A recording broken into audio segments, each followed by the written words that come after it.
इस वक्त दक्षिण एशिया में बारूद की गंध फैल चुकी है। पाकिस्तान और अफगानिस्तान के बीच एक ओपन वॉर छिड़ चुका है। इस्लामाबाद कह रहा है कि उनका धैर्य जवाब दे चुका है।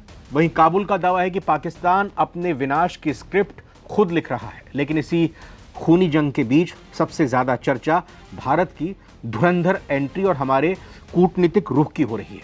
दरअसल पाकिस्तान अपनी आंतरिक नाकामी को छिपाने के लिए भारत का नाम घसीट रहा है। क्या तालिबान का बदला पाकिस्तान के वजूद को मिटाकर रख देगा? कहां तक ये लड़ाई जाएगी? और सबसे बड़ी बात, इस जियोपॉलिटिकल शिफ्ट में भारत का मास्टर प्लान क्या है?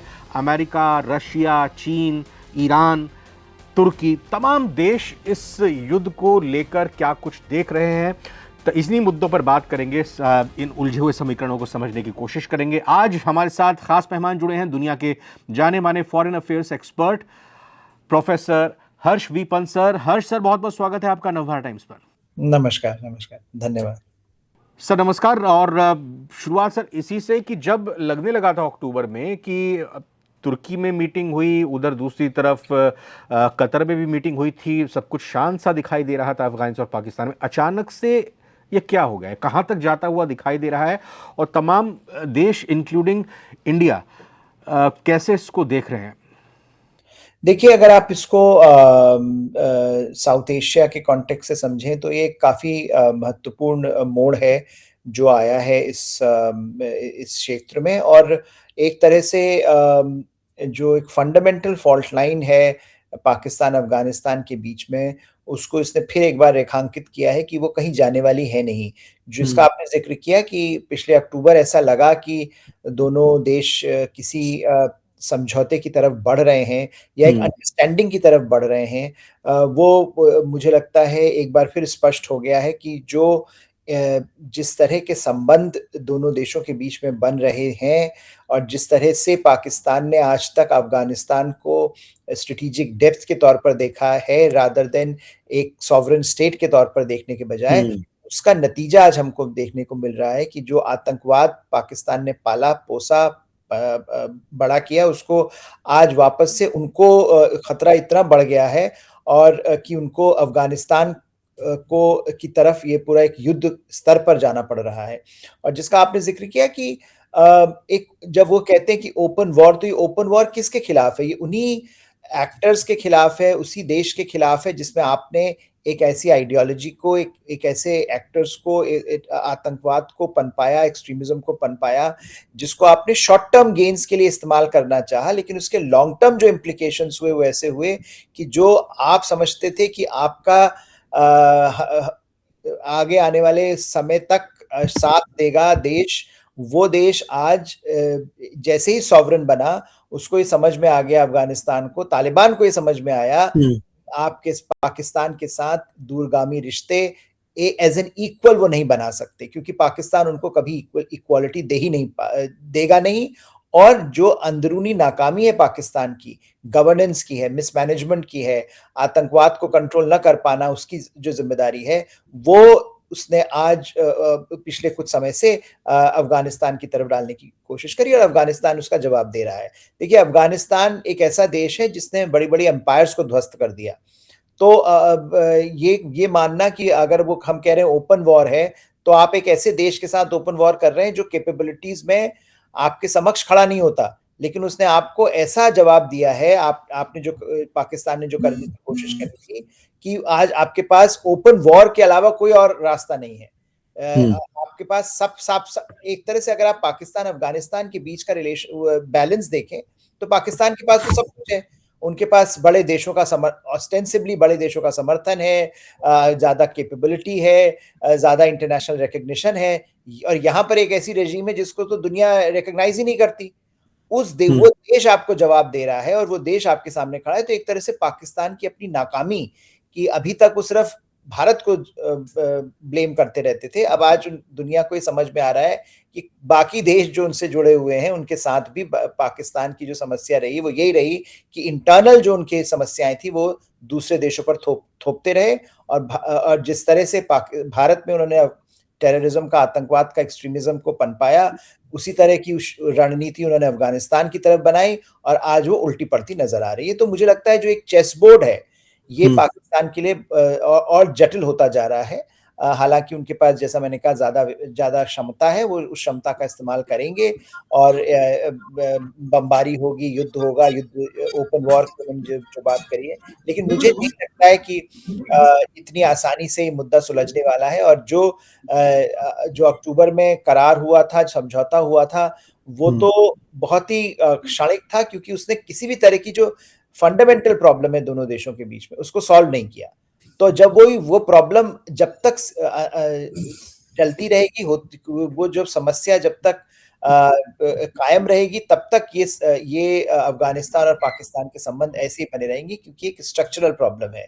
ये प्रॉब्लम कोई अफगानिस्तान क्रिएट नहीं कर रहा है। हमको पता है कि किस तरह से पाकिस्तान ने अफगानिस्तान को एज एन इंस्ट्रूमेंट इस्तेमाल किया है, और आज वो उसको तैयार एक्सेप्ट करने के, अफगानिस्तान की जो तालिबान जो सरकार है, वो उसको एक्सेप्ट करने के लिए तैयार नहीं। इंडिया के लिए इस वक्त किस तरह की, हम अपॉर्चुनिटी कहें या थ्रेट कहें, अमेरिका ये इस वक्त जो चल रहा है पाकिस्तान और अफगानिस्तान के बीच, इसको लेकर? देखिए, भारत की प्राथमिकता है कि भारत का विकास हो। भारत की प्राथमिकता है कि भारत की जो डेवलपमेंटल नीड्स हैं, उनसे भारत का फोकस ना हटे। तो किसी भी तरह की जब लड़ाई होती है, इंस्टेबिलिटी आती है, रीजनल इंस्टेबिलिटी होती है, तो भारत के लिए अच्छी बात नहीं है। लेकिन यहाँ पर जो पाकिस्तान जिस तरह से भारत को कोर मुद्दा मानकर भारत के ऊपर सारी अपनी रणनीति लगाता रहा, वहां पर हमको एक अपॉर्चुनिटी देखने को मिल रही है कि पाकिस्तान आज का सेंट्रल फोकस हो गया है अफगानिस्तान। अफगानिस्तान ने जिस तरह की अपनी रणनीति बनाई है और जिस तरह से वो पुशबैक कर रहा है पाकिस्तान के खिलाफ, पाकिस्तान को अपनी इज्जत बचाने के लिए इस तरह के प्रयोग करने पड़ रहे हैं, ओपन वॉर अगेंस्ट अफगानिस्तान, जिसका उसने जो वो कह रहे हैं। तो उसमें मुझे लगता है एक अपॉर्चुनिटी भारत को ये मिलती है कि जो भारत के लिए एक पिन प्रिक हुआ करता था पाकिस्तान की, हर समय एलओसी में कुछ हो जाएगा, कुछ आतंकवादी गतिविधियां बढ़ जाएंगी, तो वो मुझे लगता है थोड़े समय, जब तक ये इस तरह की इंस्टेबिलिटी ड्यूरन लाइन में रहेगी, जब तक अफगानिस्तान पाकिस्तान के बीच में ये एक समस्या बनी रहेगी, तब तक कुछ प्रेशर भारत की सेनाओं के ऊपर से कम होगा। भारत अपनी कैपेबिलिटीज बढ़ा पाएगा एलओसी में। भारत अपना जो फोकस है भारत की रणनीति का, वो चीन के ऊपर रख पाएगा, क्योंकि असली समस्या भारत की चीन है। वहां से किसी भी तरह से अगर हमारा अटेंशन भटकता है और वो पाकिस्तान के ऊपर जाता है, तो वो हमारे लिए उतनी एक तरह से हमको नुकसान पहुंचाता है। हमको जो हमारी रणनीति है वो शिथिल पड़ती नजर आती है। तो मुझे लगता है जब तक पाकिस्तान का फोकस अफगानिस्तान के ऊपर है, ये एक अपॉर्चुनिटी भारत के लिए है कि वो किस तरह से अपना डिटेरेंस पोस्चर को और स्ट्रांग करे, कैपेबिलिटीज को बढ़ाए, और जहां पर फोकस होना चाहिए चीन के ऊपर, चीन की बढ़ती हुई रणनीति के ऊपर और बड़े मुद्दों के ऊपर, कि भारत को अपना विकास करना है, भारत को दुनिया में उभरती हुई शक्ति के तौर पर खड़ा होना है, भारत को हाइफनेट नहीं होना है पाकिस्तान के साथ। तो मुझे लगता है वो एक अपॉर्चुनिटी भारत को मिलती है। अमेरिका, चीन और रूस, आपको क्या लगता है किस तरह की उनकी पोस्चरिंग रहेगी? क्या कोई देश इनके बीच बचाव करने के लिए आएगा? इससे पहले हमने देखा कि तुर्की, और हम जैसे मैंने पहले भी जिक्र किया कि कतर में सब कुछ हुआ। अमेरिका, चीन कैसे देख रहे हैं? क्योंकि अपने अपने हित हैं दोनों के, और रूस का अपना हित भी यहाँ पर है। बगराम एयरवेज की पहले ही यहाँ पर बात अमेरिका की तरफ से की गई है कि भाई मुझे फिर से चाहिए ये। देखिए, सबके अपने अपने हित हैं। सब चाहेंगे कि ये एक स्ट्रेटेजिक एरिया है। अफगानिस्तान एक स्ट्रेटेजिक लोकेशन में है। सेंट्रल एशिया पर आपको एक्सेस चाहिए है तो अफगानिस्तान के थ्रू आपको मिलता है। तो अफगानिस्तान का, और हमने ये भी सुना है, हालांकि बहुत ज़्यादा उसमें कोई पुष्टि नहीं हुई और बहुत ज़्यादा काम नहीं हुआ, कि बहुत सारे रेयर अर्थ क्रिटिकल मिनरल्स हैं अफगानिस्तान में जिनको कि यूज़ किया जा सकता है। लेकिन जब तक अफगानिस्तान पाकिस्तान की पूरी बेल्ट गवर्नेंस पर फोकस नहीं करती है, जब तक एक तरह से युद्ध जो एक मानसिकता है युद्ध की, उससे बाहर नहीं आती है, तब तक वहां पर विकास नहीं हो पाएगा। और हमने देखा कि चीन ने इतना ज्यादा इन्वेस्टमेंट झोंका पाकिस्तान के ऊपर। पाकिस्तान में क्या मिला चीन को? कुछ, अगर आप देखें तो सीपेक आज की तारीख में भी बनता हुआ नजर नहीं आ रहा है। वहां पर कोई इंफ्रास्ट्रक्चर नहीं बन रहा है। बलूचिस्तान जल रहा है। एक तरह से बहुत नाखुश है कि उसका जो इन्वेस्टमेंट है, क्योंकि चीन तो बात कर रहा था कि हम सीपेक को एक्सटेंड करेंगे अफगानिस्तान तक। उसने एक बार कोशिश भी करी पिछले साल अफगानिस्तान और पाकिस्तान को साथ लाने की, अपने एक मीटिंग कराई, लेकिन उसका कुछ बहुत फायदा नहीं हुआ, क्योंकि जिसका हम जिक्र कर रहे थे कि जो एक एक परेशानी है पाकिस्तान अफगानिस्तान के बीच में, और अफगानिस्तान सेकंड टियर कंट्री नहीं बनना चाहता पाकिस्तान की, तो वो अपने आप को एज एन इक्वल इस्टेब्लिश करना चाहता है। अफगानिस्तान में जो तालिबान सरकार है वो अपने आप को एक सॉवरन एंटिटी के तौर पर देखती है, तो वो जब इक्वल फुटिंग पर पाकिस्तान के साथ बात करना चाहती है, वो हो नहीं रही। तो वो मुझे लगता है चीन ने बड़ी कोशिश करी, चीन को कोई फायदा नहीं हुआ। मुझे ऐसा लगता है कि ये जो समस्या है डेवलपमेंट की, इंफ्रास्ट्रक्चर की, जो सभी चाहेंगे, भारत भी चाहेगा कि एक दोनों ही, भारत के लिए तो ये अच्छा होता कि पाकिस्तान भी एक अच्छी अर्थव्यवस्था के तौर पर खड़ा होता, लेकिन जब आपकी अंदरूनी समस्याएं इतनी ज्यादा हैं, जब आपका एक वन पॉइंट एजेंडा है कि आप भारत के साथ, भारत को आप परेशान करें या भारत के खिलाफ खड़े हों, तो मुझे लगता है कि ऐसी स्थिति में कोई बहुत कुछ होने वाला नहीं है पाकिस्तान अफगानिस्तान बेल्ट में। और अफपाक, जिसका जिक्र बार बार पहले हुआ करता था एक समय में, वो अफपाक का जो एरिया है वहां पर हमको इंस्टेबिलिटी और ये जो लैक ऑफ डेवलपमेंट है, इसी को हम आगे यही एक रियलिटी है वहां की अभी। और उस रियलिटी के तौर पर अगर हम देखें तो बहुत ज्यादा कोई बहुत इंटरेस्ट नहीं दिखाएगा। देखिए, चीन ने भी हाथ पीछे खींच लिए, चीन का कोई नया इन्वेस्टमेंट, कोई नई फंडिंग हुई नहीं है पाकिस्तान में काफी समय से। तो चीन ये कह रहा है कि डी एस्केलेशन हो, चीन ये चाहेगा कि बातचीत हो, लेकिन उसका कुछ होता जमीन पर दिख नहीं रहा है। रूस ने भी यही बात करी है कि वो भी चाहता है कि इंस्टेबिलिटी बढ़ रही है और इसमें बातचीत हो, लेकिन ये मुझे नहीं लगता कि रूस, चीन या अमेरिका दोनों ही ये अफगानिस्तान और पाकिस्तान को एक साथ लाने के लिए कोई बहुत ज्यादा इन्वेस्ट करेंगे डिप्लोमेटिक कैपिटल। जहां तक मुझे लगता है कि जैसा पहले हुआ था, सऊदी है, कतर है, कुछ हद तक तुर्की है, वो अगर चाहें तो वो कुछ इसमें मध्यस्थता करने की इनफैक्ट न्यूज़ भी आई सर आज ये कि पाकिस्तान सऊदी अरब से रिक्वेस्ट कर रहा है कि भाई रुकवाइए सब। हाँ, क्योंकि सऊदी जो एक लीडर है इस्लामिक वर्ल्ड में, सऊदी का जो एक प्रोफाइल है सऊदी अरब की, वो मुझे लगता है उनके पास है, क्योंकि एक तरह से पाकिस्तान को भी ये बात समझ में आ रही है कि बड़ी शक्तियों को इसमें कोई बहुत इंटरेस्ट है नहीं। देखिए, पाकिस्तान में हमने ये भी देखा कि कैसे वो गए ट्रम्प के पास, कैसे उन्होंने एक नुमाइश करी कि हमारे पास ये है साहब, ये है।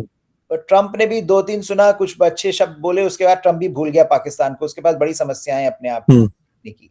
तो वहां मुझे नहीं लगता कि बहुत पाकिस्तान की कोई दाल गल रही है वॉशिंगटन में या बीजिंग में। ये तो जो उनको शॉर्ट टर्म कैलकुलस उनको लग रहा है कि सऊदी ही बेड़ा पार कर सकते हैं, सऊदी आए और दोनों को बिठाएं और कहें कि भाई आप बातचीत करिए इसको। नहीं, लेकिन सऊदी अरब और पाकिस्तान में तो ये समझौता हुआ था ना कि पाकिस्तान में हमला सऊदी अरब पे हमला माना जाएगा, तो आए अपनी फौज को लड़ाएं तालिबान के खिलाफ। वो सब कहने की बात है, सऊदी कोई इनके लिए लड़ने नहीं आने वाले। वो जो कहा उन्होंने, वो उसके अलग मीनिंग थे। उसका सिर्फ एक मेट्रिक ये था कि क्योंकि सऊदी अरब ने इतना इन्वेस्ट किया है पाकिस्तान के ऊपर, सऊदी अरब ने इतना पैसा इनको दिया है, सऊदी अरब ये चाहेगा कि जो पाकिस्तान के रिसोर्सेज हैं, खासकर जो न्यूक्लियर वेपन्स हैं, परमाणु शक्ति है, वो किसी हद तक जब जरूरत पड़े सऊदी को तब वो काम आए। उसके अलावा ना सऊदी इनके लिए लड़ने आने वाले हैं, ना सऊदी बहुत ज्यादा कोशिश करने वाले। हाँ, सऊदी डिप्लोमेटिक कैपिटल अपनी जरूर इन्वेस्ट कर सकते हैं, जैसा कि उन्होंने पहले भी किया हुआ है। लेकिन जो मुझे ऐसा लगता है कि जो लॉन्ग टर्म में जो चैलेंज है वो ये है कि अगर मान लीजिए आज फिर कुछ बात होती है, जैसा अक्टूबर में हुआ पिछले साल, फिर से किसी तरह की मध्यस्थता होती है और एक खाका तैयार होता है कि आप युद्ध रुक जाए, वो भी शॉर्ट टर्म होगा, क्योंकि जब तक आप मूलभूत जो समस्या है उसका समाधान नहीं करते पाकिस्तान अफगानिस्तान के बीच में, जब तक एक कॉमन अंडरस्टैंडिंग नहीं बनती पाकिस्तान अफगानिस्तान के बीच में, जब तक पाकिस्तान अफगानिस्तान को एक इक्वल सॉवरन कंट्री के तौर पर नहीं देखता है, तब तक ये परेशानी जाने वाली है नहीं और ये इंस्टेबिलिटी बनी रहेगी। और सबसे मजेदार बात यह है कि आज पाकिस्तान को याद आ रहा है कि जो तालिबान सरकार है वो कैसी माइनॉरिटीज के ऊपर, महिलाओं के ऊपर शोषण करती है। आज ये भी स्टेटमेंट उन्होंने दिया है कि ये इलेजिटिमेट सरकार है जो माइनॉरिटीज का शोषण करती है। आज तक इनको याद नहीं आया, इन्होंने ही उनको पनपाया, इन्होंने ही उसको बढ़ावा दिया और आज इनको तालिबान के की बुराइयां नजर आ रही क्योंकि इनके पास कहने को कुछ नहीं है। तो मुझे लगता है वही चीज एक तरह से प्रेशर ये अंतर्राष्ट्रीय समुदाय पर बनाने की कोशिश कर रहे हैं कि देखिए अफगानिस्तान की सरकार जो है वो इंटरनेशनली रिकॉग्नाइज नहीं है, उसमें उसके चैलेंजेस हैं और इस तरह का प्रेशर हम पाकिस्तान की तरफ से देखेंगे। कितने दिन चलता हुआ आप देख रहे हैं सर ये टसल, या अपने आप ही ये होता है ना कि जब कोई दो जने लड़ रहे होते हैं और आप उनको अगर बार बार कहो कि भाई मत लड़ो, आप ही का नुकसान होगा, आप छुड़ाने लगते हैं, तो फिर वो और ज़्यादा गुस्से से एक दूसरे पर हमला करते हैं। लेकिन अगर आप बस सब शांत हो जाएं कि लड़ लो आपस में, तो फिर वो कहते हैं कोई बचाने नहीं आ रहा है, चलो यार हाथ मिला लेते हैं, गले मिल लेते हैं। ऐसे ही हुआ गया। ये बहुत ज्यादा लंबा तो नहीं दिख रहा क्योंकि काफी इसमें जो एक्टर्स की जिनकी हमने बात करी, खासकर सऊदी हैं या कतर में जो पिछली बार भी हुआ, वो होता हुआ आपको जल्दी नजर आएगा। बहुत एस्केलेशन इसमें होगा नहीं क्योंकि दोनों ही साइड्स, देखिए अफगानिस्तान तो जैसा हमने कहा कि वो कैपेबिलिटीज में तो है नहीं ना, उस क्षमता उसकी कम है, तो वो नहीं, उसके पास तो गुरिल्ला वॉरफेयर आता है तालिबान को। तो वो तो चाहेंगे कि ये जो एक पाकिस्तान एयरफोर्स का यूज हो रहा है, पाकिस्तान अपनी पूरी शक्ति दिखा रहा है, वो जो हमको परेशानी हो रही है वो खत्म हो। पाकिस्तान को भी ये प्रॉब्लम है, पाकिस्तान भी इसको लंबा खींचना नहीं चाहेगा। खुद तो बड़ी मुश्किल से IMF से उनको पैसा मिल रहा है, किसी तरह से उनका बजट आगे बढ़ रहा है, किसी तरह से वो गवर्न कर पा रहे हैं। तो उनके साथ भी समस्या यही है कि अगर वो ज्यादा लंबा इसको खींचते हैं तो जो भी समर्थन उनको दुनिया में मिलता है आर्थिक, वो भी समर्थन चला जाएगा क्योंकि युद्ध को कोई फंड तो करेगा नहीं। तो वो भी दोनों ही तरफ जो इंसेंटिव्स हैं वो हैं कि इसको जल्द से जल्द खत्म किया जाए, एक फेस सेविंग मेजर निकाला जाए, जैसा कि अक्टूबर में हमने देखा था। तो उसी तरह का कोई खाका फिर से तैयार होकर इसमें बीच बचाव किया जाएगा। लेकिन ये समस्या बनी रहेगी और भारत के लिए इसीलिए चुनौती बना रहेगा क्योंकि भारत के नेबरहुड में हो रहा है, भारत के पड़ोस में हो रहा है और भारत के पड़ोस में इस तरह की जो अस्थिरता है वो लॉन्ग टर्म में भारत के लिए भी अच्छी नहीं है। तो लेकिन हमारा जो पड़ोसी है, हमारा जो पड़ोस है वो हमेशा से अस्थिर रहा है और भारत के लिए समस्या स्ट्रक्चरल है कि हम अपने पड़ोस को तो बदल नहीं सकते, नेबर्स को बदल नहीं सकते। तो अगर इस तरह का नेबरहुड मिला है तो आपको उसी के साथ काम करना है, आपको उसी में अपना काम करना है, आपको उसी कॉन्टेक्स्ट में अपनी प्रायोरिटीज को सेट करना है। तो मुझे लगता है कि भारत के लिए जरूर एक परेशानी का सबब बना रहेगा कि ये एक रीजनल प्रॉब्लम है, लेकिन इसके साथ जुड़े हुए जो हित हैं वो रीजनल स्टेट्स के भी हैं, चाहे चीन का, भारत का हो या रूस का हो। और वो जो ये बड़ी शक्तियां हैं इनका भी एक इंसेंटिव ये होगा कि किसी तरह से इसको कंट्रोल किया जाए। सॉल्व तो नहीं कर सकते लेकिन कंट्रोल मैनेज करना, मुझे लगता है इसको यही पॉलिसी ऑप्शन रह जाता है दुनिया के सामने। हर्ष विपन सर, मैं बहुत बहुत धन्यवाद करना चाहूँगा आपका। आपने नवभारत टाइम्स के व्यूअर्स को करंट जो तालिबान और पाकिस्तान की सिचुएशन है उसको लेकर समझाया कि आखिर ये कहाँ तक जाने वाला है। अमेरिका, चीन, रूस और इंडिया को लेकर भी इसका क्या इफ़ेक्ट पड़ने वाला है, कौन आकर बीच बचाव करने वाला है, सऊदी अरब की क्या भूमिका, इसमें तुर्की की भूमिका और कतर की रह सकती है, सारी चीज़ों को विस्तार से बताया। बहुत बहुत धन्यवाद करना चाहूँगा और उम्मीद हम यही करते हैं कि जंग दुनिया के किसी भी कोने में नहीं हो और ये लड़ाई भी जल्द से जल्द ख़त्म हो जाए ताकि किसी भी निर्दोष की जान बेवजह ना जाए। बहुत बहुत धन्यवाद सर, बहुत बहुत शुक्रिया। Thank you sir.